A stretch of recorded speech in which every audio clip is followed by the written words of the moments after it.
Kejadian pasal 1. Allah menciptakan langit dan bumi serta isinya. Pada mulanya Allah menciptakan langit dan bumi. Bumi belum berbentuk dan kosong. Gelap gulita menutupi samudera raya, dan roh Allah melayang-layang di atas permukaan air. Berfirmanlah Allah, jadilah terang. Lalu terang itu jadi. Allah melihat bahwa terang itu baik. Lalu dipisahkannyalah terang itu dari gelap.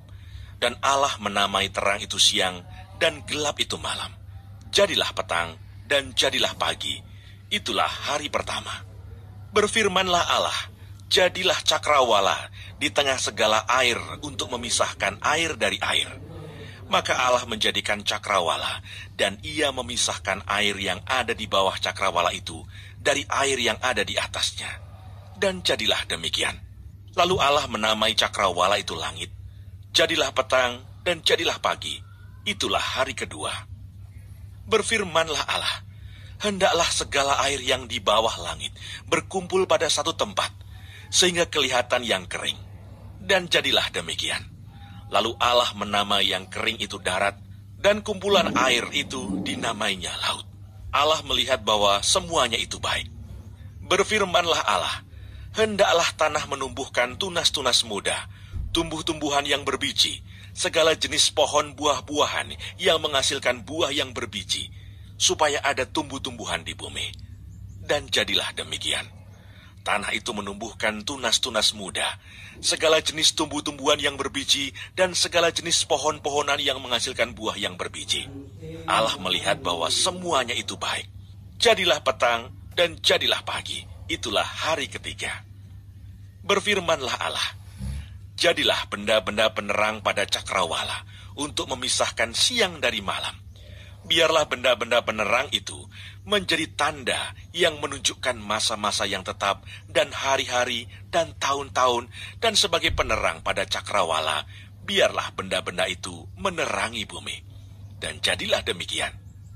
Maka Allah menjadikan kedua benda penerang yang besar itu, yakni yang lebih besar untuk menguasai siang dan yang lebih kecil untuk menguasai malam, dan menjadikan juga bintang-bintang.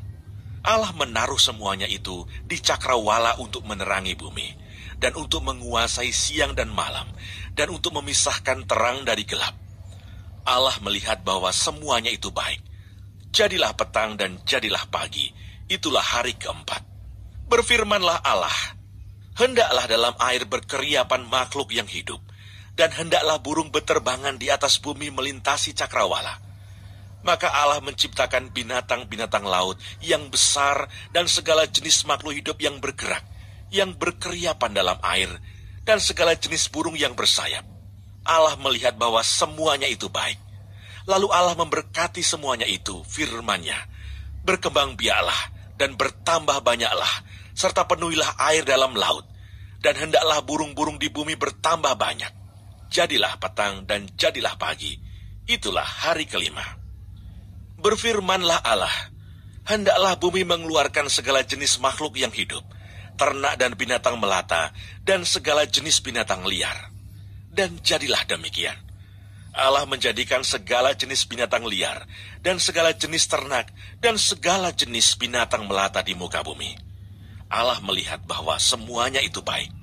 Berfirmanlah Allah, baiklah kita menjadikan manusia menurut gambar dan rupa kita, supaya mereka berkuasa atas ikan-ikan di laut, dan burung-burung di udara, dan atas ternak, dan atas seluruh bumi, dan atas segala binatang melata yang merayap di bumi. Maka Allah menciptakan manusia itu menurut gambarnya. Menurut gambar Allah diciptakannya dia. Laki-laki dan perempuan diciptakannya mereka. Allah memberkati mereka. Lalu Allah berfirman kepada mereka, beranak cuculah dan bertambah banyak. Penuhilah bumi dan taklukkanlah itu. Berkuasalah atas ikan-ikan di laut dan burung-burung di udara, dan atas segala binatang yang merayap di bumi. Berfirmanlah Allah, lihatlah aku memberikan kepadamu segala tumbuh-tumbuhan yang berbiji di seluruh bumi, dan segala pohon-pohonan yang buahnya berbiji. Itulah akan menjadi makananmu. Tetapi kepada segala binatang di bumi, dan segala burung di udara, dan segala yang merayap di bumi, yang bernyawa, Kuberikan segala tumbuh-tumbuhan hijau menjadi makanannya. Dan jadilah demikian. Maka Allah melihat segala yang dijadikannya itu sungguh amat baik. Jadilah petang dan jadilah pagi. Itulah hari ke-6. Kejadian pasal 2. Demikianlah diselesaikan langit dan bumi dan segala isinya. Ketika Allah pada hari ke-7 telah menyelesaikan pekerjaan yang dibuatnya itu. Berhentilah ia pada hari ke-7 dari segala pekerjaan yang telah dibuatnya itu. Lalu Allah memberkati hari ke-7 itu dan menguduskannya. Karena pada hari itulah ia berhenti dari segala pekerjaan penciptaan yang telah dibuatnya itu. Demikianlah riwayat langit dan bumi pada waktu diciptakan. Ketika Tuhan Allah menjadikan bumi dan langit, belum ada semak apapun di bumi. Belum timbul tumbuh-tumbuhan apapun di padang. Sebab Tuhan Allah belum menurunkan hujan ke bumi, dan belum ada orang untuk mengusahakan tanah itu. Tetapi ada kabut naik ke atas dari bumi, dan membasahi seluruh permukaan bumi itu. Ketika itulah Tuhan Allah membentuk manusia itu dari debu tanah, dan mengembuskan nafas hidup ke dalam hidungnya. Demikianlah manusia itu menjadi makhluk yang hidup.